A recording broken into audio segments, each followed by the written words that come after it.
Masarap tahakin ang magpakailanman kung katabi ang taong mamahalin ka maging sino ka man. Makihakbang na dito sa Step in the Name of Love! Step in the name of love.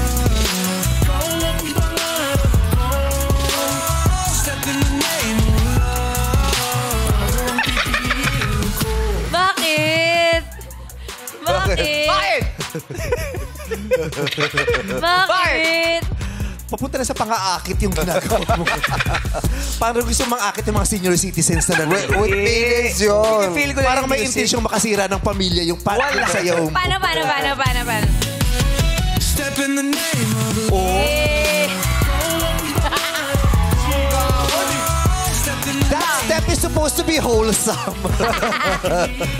Paano ba yun? Ganun talaga yun with Wholesome. feelings. Pang bata lang yung sa akin eh. Paano ba sa'yo?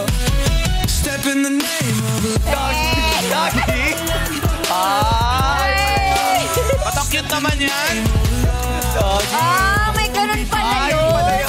Iba-ibang version. Sweet lang. Iba pala yung Oo, version. tawag Balik doon. pa yung sa akin. Tawag doon Yung full sa'yo age talaga dance. pwede Paano naman. ba yun? Step in the name of love. Siyempre, ganun talaga. Siyempre. With feelings. Parang pag nakita ka ni Boss Vic, mas iaangat niya ang bara ng Viva Max. Pinipil ko lang. Oo. Ganun talaga Favorite yun. dance steps niya yan. Anong pinifeel mo? Anong pinifeel mo? Yung music, yung vibe. Si Madlang People na nanonood sa... Bakit mo nga? Step in the name of love.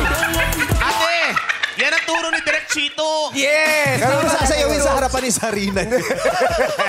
Siyempre hindi. Ang sasayawin ko yung sa'yo. Ang sasayawin ko yung sa'yo. Oh, yung version ni Vibe. Ano yan? Step in the name